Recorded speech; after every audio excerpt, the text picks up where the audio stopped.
We are ready. Akiari ari mucemani-ini wa timu cikunyita itemi mbitika-ina ya Ligi ya Mukunji. Mũmbunge wa Manyata Gitonga Mukunji niahinyiririe Mbeu njithi kuingira mbitika-ina ngurani iri ta njira ya kwaga kuingiria na dawa cia kulevya. Tutumie hii maneno pia ku-identify talent katika timu zetu za mashinani.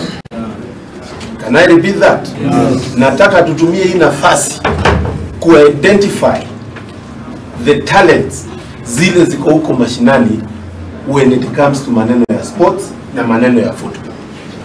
Kwa sababu mimi najua it is not a wonder Kidhemo kukue na mchezaji ambaye anafaa kuwa anacheza Division 1 ama anacheza even National League lakini hajulikani. It is not a wonder. Hata naona mwingine hapa anasema ati yeye hapo sawa hivi. Lakini sasa hii ndio wakati mzuri na I want wale watu hiyo timu unatengeneza ya kuangalia maneno ya discipline nini pia waniangalilie wa scout for good players wenye naweza wasukuma wanacheza kwa.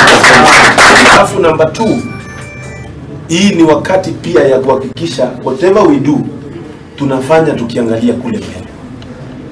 That's why umesikia maneno ya uwanja tutakuwa tunaangalia maneno ya football team. Mimi am not for team kutengenezwa overnight ndio icheze football tournament.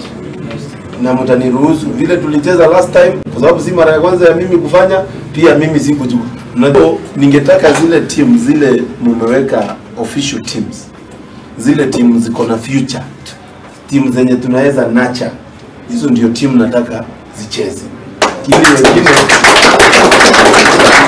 wapate motisha ya kutengeneza timu na waikuze ndio waweze kuendelea mbele. Ake mutongoria wa kiama kia FKF kaunti ya Mbeu Charles Njagi augite nionete timu nyingi kaunti ya Mbeu mena wagi wa nguo cia mathako na wagi wa kigina. Aikitie ritana kuri anyiti itemi moke mateithiririe Mbeu njithi kaunti ya Mbeu. Kwa hii safari ya mpira tumekuwa na challenge ya uwanja, tumekuwa na challenge ya equipment ambazo tunatumia kama mipira, uniforms na vitu mingi, lakini Mheshimiwa Mukunji siku ya leo ametupromise ya kwamba vijana wetu watapata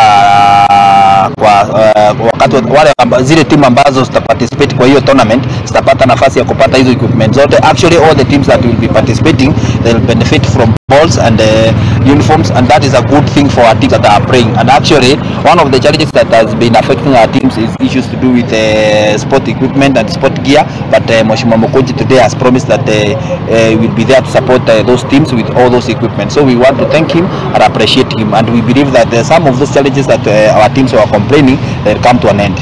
Handũ-inĩ ha Muthingi TV, njĩtagwo Mwangi wa Gĩcohi.